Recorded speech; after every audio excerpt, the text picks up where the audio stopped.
अरे मामा, मुंबई अंडरवर्ल्ड की तरह मुंबई से थोड़ी दूरी पर और एक अंडरवर्ल्ड सालों से अपराध जगत में सक्रिय है। जब जब महाराष्ट्र ऑर्गेनाइज क्राइम की बात आती है तब तब मुंबई और पुणे के अंडरवर्ल्ड को याद किया जाता है। मुंबई अंडरवर्ल्ड के बारे में तो हजारों कहानियां आपने सुनी होगी, पर जो नहीं सुना वो है पुणे अंडरवर्ल्ड। यहाँ के माफिया इतने खतरनाक है कि किसी को मारने से जरा सा भी कतराते नहीं। पुणे अंडरवर्ल्ड में ऐसा ही एक गैंगस्टर हुआ करता था, शरद मोहल, जिसे शुक्रवार दिन दहाड़े गोलियों से भून दिया गया। शरद मोहल की मौत से पूरे पुणे अंडरवर्ल्ड में गर्मा गर्मी का माहौल है। पूरा अंडरवर्ल्ड हिल गया, साथ साथ सियासी गलियारों में भी हड़कंप मच गया है। कौन था शरद मोहल? शरद मोहल को किसने मारा, क्यों मारा? इस हत्याकांड के पीछे पैसों के लेन देन की बात भी सामने आई है। आइए पूरे विस्तार से जानते हैं कि हत्या से लेकर अब तक केस में क्या क्या हुआ है और हमलावरों का असली मकसद क्या था।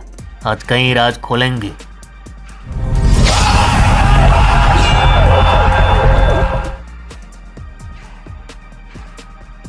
केम छो मजामा? अरे मामा, जानकारी के मुताबिक महाराष्ट्र के पुणे से गैंगस्टर शरद मोहल की हत्या का सनसनीखेज मामला सामने आया है। शुक्रवार को गैंगस्टर शरद मोहल की उनके ही गैंग के सदस्यों ने गोली मारकर हत्या कर दी, जिसको लेकर पुलिस अधिकारियों ने जानकारी देते हुए बताया कि एक गाड़ी से 8 आरोपियों को गिरफ्तार किया गया है। आरोपियों के पास से कुछ हथियार और गोला बारूद भी बरामद किया गया है। संदिग्धों को शुक्रवार देर रात 2 वाहनों में जिले से भागने की कोशिश करते समय पुणे बेंगलुरु हाईवे से दबोचा गया। इस हत्याकांड के तुरंत बाद 9 अलग अलग टीमें बनाई गई। 9 अलग अलग टीमों की पुलिस जांच के अनुसार 40 वर्षीय गैंगस्टर और इलाके के दबंग आदमी शरद मोहल को पैसों की लेन देन में विवाद को लेकर गोलियों से भून दिया गया। इधर कुख्यात गैंगस्टर शरद मोहल की हत्या का वीडियो भी सोशल मीडिया पर वायरल हुआ है। इसमें दिख रहा है कि शरद अपने साथियों के साथ पैदल चल रहा है, तभी पीछे चल रहे साथी उन पर गोली बरसाना शुरू कर देते हैं और वहां से फरार हो जाते हैं।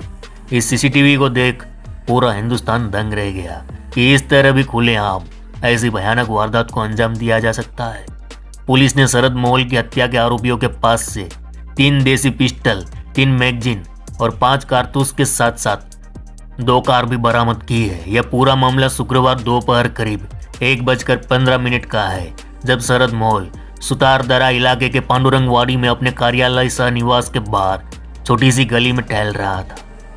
शनिवार को सामने आए सीसीटीवी फुटेज से पता चलता है कि कैसे शरद मोहल ने अपनी शादी की सालगिरह मनाई, अपने सहयोगियों के साथ दोपहर का खाना खाया और फिर अपने घर के बाहर निकला। अचानक एक छोटी सी गली में उसे गोलियों से भून दिया गया। जब हमलावर मोहल को गोलियां मार रहे थे तब पास में खड़े मोहल के एक सहयोगी ने हमलावरों को पकड़ने की कोशिश की, लेकिन वे सभी घटनास्थल से भाग गए। फिर सहयोगी और अन्य लोगों ने मिलकर खून से लथपथ शरद मोहल को उसके पैरों पर खड़ा करने में मदद की और उसे पास के सह्याद्री अस्पताल ले गए। अधिकारियों ने कहा कि 4 राउंड फायर किए गए, जिसमें से शरद मोहल को 3 गोलियां लगी है, 2 दाहिने कंधे में और एक छाती में, जो दिल से आर पार हो गई। पुलिस आयुक्त रितेश कुमार ने बताया कि मोहल की हत्या का मुख्य संदिग्ध स्थानीय निवासी साहिल पोलेकर उर्फ मुन्ना है, जो शरद मोहल की गैंग का सदस्य है और मोहल का साथी ही था। पर कुछ संपत्ति विवाद या पैसों की लेन देन के कारण दोनों में काफी टाइम से बहस चल रही थी।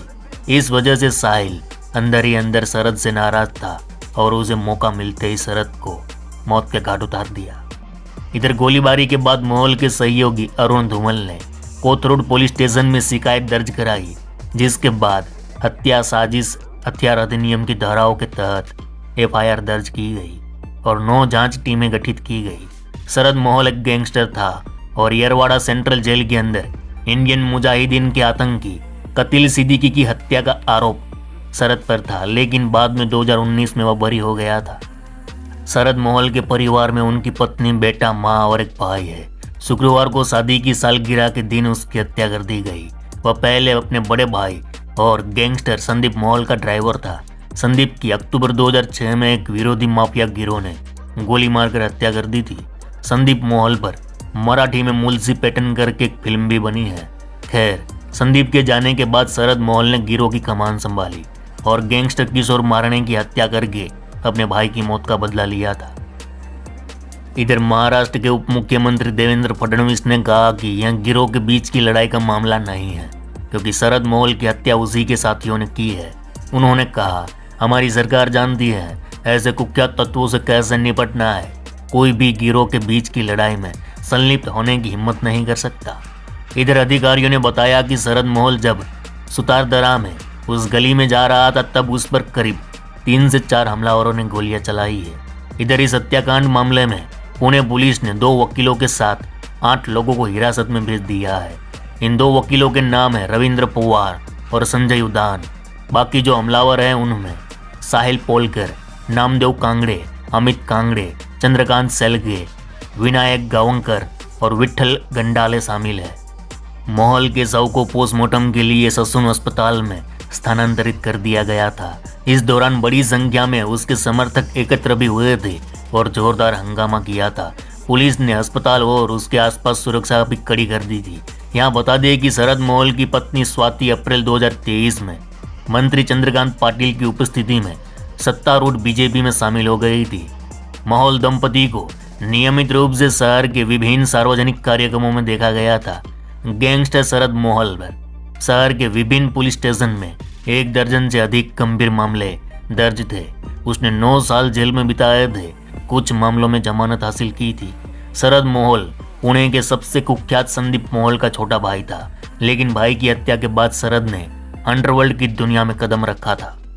शरद मोहोल तब सुर्खियों में आया था जब उस पर 2012 में इंडियन मुजाहिदीन के आतंकी कतिल सिद्दीकी की यरवाड़ा जेल में गला घोटकर हत्या करने का आरोप लगा था। इसके अलावा जनवरी 2010 में गैंगस्टर किशोर मारणे की हत्या में शरद मोहोल को मुख्य आरोपी माना गया था। इस केस में शरद मोहोल को आजीवन कारावास की सजा सुनाई गई थी। फिर शरद मोहोल ने सजा के खिलाफ हाईकोर्ट का रुख किया था। 2021 में हाईकोर्ट ने जमानत दे दी थी। पर यहाँ सवाल उठता है कि शरद मोहोल सत्ताधारी पार्टी से जुड़ा हुआ था, इतना बड़ा रसूख था, बावजूद उसकी इस तरह दिन दहाड़े हत्या हो जाए फिर आम नागरिक का क्या। वहीं दूसरा सबसे बड़ा सवाल ये कि बताया गया कि शरद मोहोल की हत्या करने वाले उसकी गैंग से जुड़े हुए थे और उसके साथी ही है, और जमीन विवाद और पैसों की लेन देन को लेकर यह मर्डर किया गया।